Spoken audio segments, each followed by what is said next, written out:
Berasa sakit? Ngilu sedikit. 120 per? Tahu. 80 kan berapa? Ya. Mbak Era tadi yang periksa ya. Iya.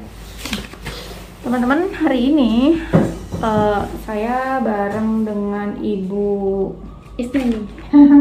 Isna ini. Ibunya manis kayaknya. Jadi Bu Isna ini hari ini suntik KB yang 3 bulan. Terus ternyata telat ya 8 hari. Iya. Telat 8 hari. Iya. Jadi buat teman-teman yang telat suntik KB yang 3 bulan khusus DNPA ya, itu boleh terlambat maksimalnya 2 minggu ya, batas toleransinya. Jadi nggak usah khawatir, batas maksimal 2 minggu boleh langsung disuntikan tanpa pengaman apapun. Sebenarnya menurut teori seperti itu. Oh iya. Tapi di beberapa kejadian ternyata kan 1 minggu ada yang hamil, tapi itu kejadiannya sangat langka sekali, jarang ya. Jadi kalau ibu merasa ragu-ragu ya boleh tidak berhubungan selama 7 hari, menunggu obat ini bekerja dengan baik. Kan kalau terlambat itu seperti orang baru pertama kali suntik KB.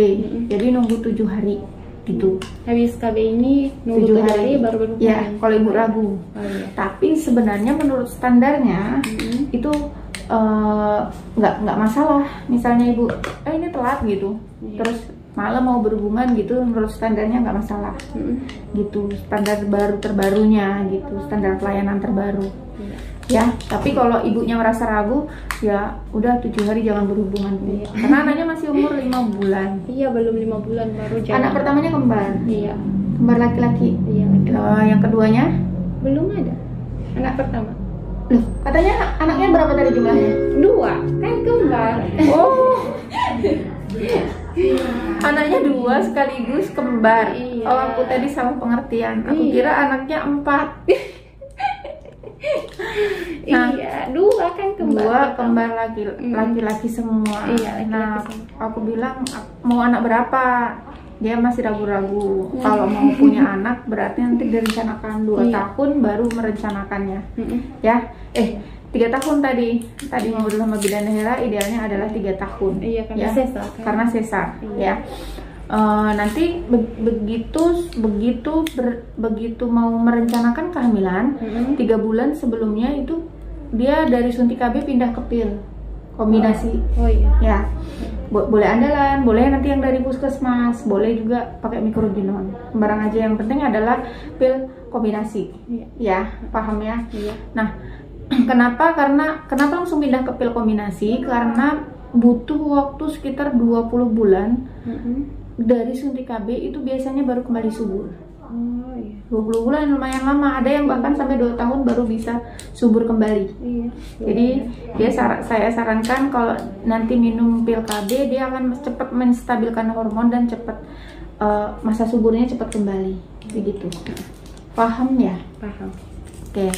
Nah, suntik KB yang 3 bulan ini yang kedua kalinya, dan ternyata dia mengalami keluhan haid dalam satu bulan dapat 3 kali. 3 kali. Satu kali dapat berapa lama? Kadang 3 hari, 2 hari. Kadang 3 hari, kadang 2 hari. Iya. Oh, nggak masalah. Sebenarnya ini masih kita anggap normal ya, guys. Karena memang menggunakan KB hormonal, bukan hanya suntik KB yang 3 bulan ya, guys. Pil KB, terus suntik KB yang 1 bulan, terus implan, suntik KB yang 3 bulan itu memang akan mengalami perubahan hormon. Jadi yang menyebabkan terjadinya haid atau tidak haid sama sekali. Jadi meskipun haid, obat tetap akan mencegah hamil, dan meskipun tidak terjadi haid, jangan khawatir, itu akan menjadi penyakit. Ya, oke. Ibunya aku tanyain tadi suntiknya berdiri, duduk? Berdiri aja. Berdiri, oke. Ya. Jadi agak ditutupin karena etik aku bener aku kurang nyaman kalau misalnya nyuntik pasien kelihatan bagian kulitnya itu kurang nyaman panggulnya, karena aku takut dosa.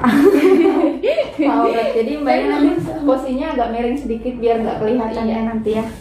Di sini aja kan nggak apa-apa. Boleh. Biar gini nggak apa-apa. Nggak apa-apa juga. Iya. Ini masih dari BKKBN dan aku belum dapat stok noodle. Obatnya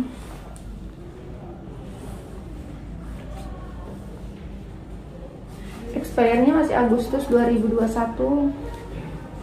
Kita kocok dulu, kalau ingat. Aku kadang-kadang lupa jadi lupa kocok. Tapi nggak masalah.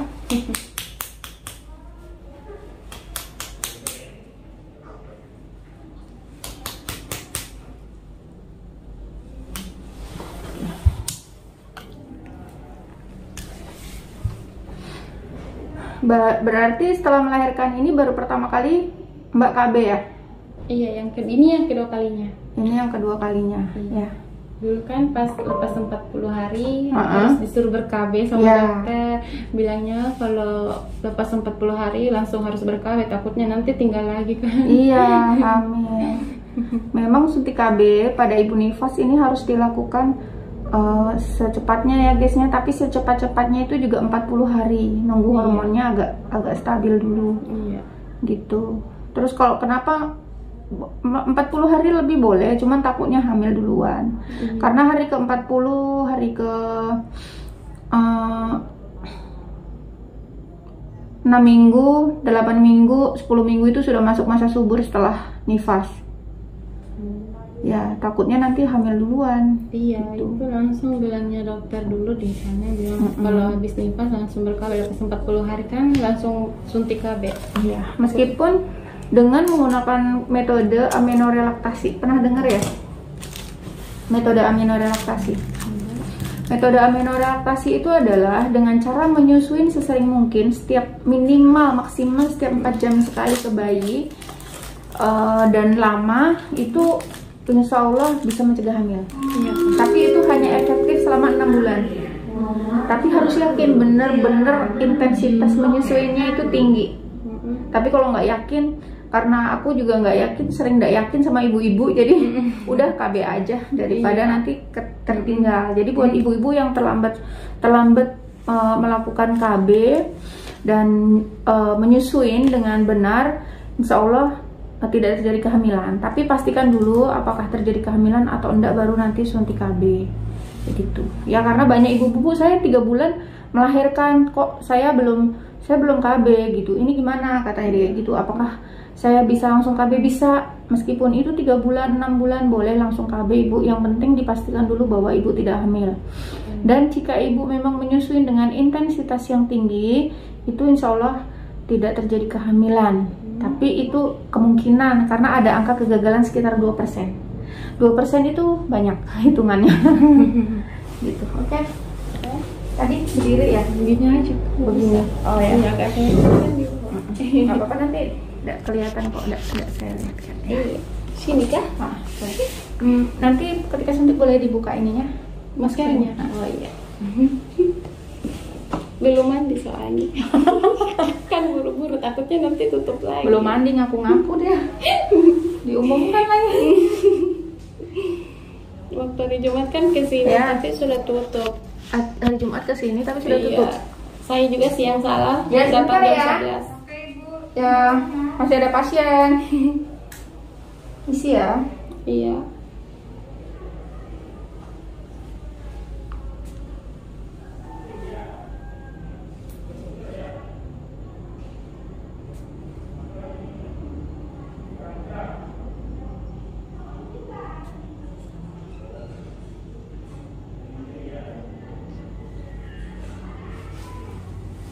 Berasa sakit? Ngilu sedikit. Sebenarnya rasa nyeri ketika suntik itu bisa kita kurangin dengan cara mengobrol ketika dilakukan penyuntikan. Iya. Tapi ternyata ibu beberapa teman itu request, Bu, kalau ibu nggak ngomong kira-kira sakit enggak? Dan ternyata saya buktikan, ternyata ketika aku tidak ngajakin dia ngobrol ketika disuntik memang lebih terasa. Iya. Iya. Iya. Yang kemarin suntiknya sama siapa? Sama bidan Irin. Sama bidan Irin. Ketika suntik diajakin ngobrol enggak? Iya kan, di situ di ruang ini kan berdiri ngajak ngobrol. Bibinya kembar, iya. Jadi enggak terlalu terasa. Enggak terlalu terasa. Iya, ya. jadi ngajakin ngobrol ketika suntik KB itu adalah anestesi ya guys ya, termasuk anestesi yang alamiah, jadi ibunya nggak terlalu terasa sakit. Nah ini tadi aku nggak ngajakin dia ngobrol, memang lebih terasa ya. Iya, terasa iya. Karena ibunya pikirannya fokus ke rasa sakit ketika disuntik. Kalau diajakin ngobrol, ibunya fokusnya ke omongan kita, ke obrolan kita. Oke Ibu, terima kasih banyak hari ini sudah berbagi, dan mudah-mudahan ini bisa bermanfaat buat ibu-ibu yang lainnya yang mungkin mengalami masalah KB, terutama KB yang 3 bulan. Oke. Boleh kasih salam. Assalamualaikum. Assalamualaikum.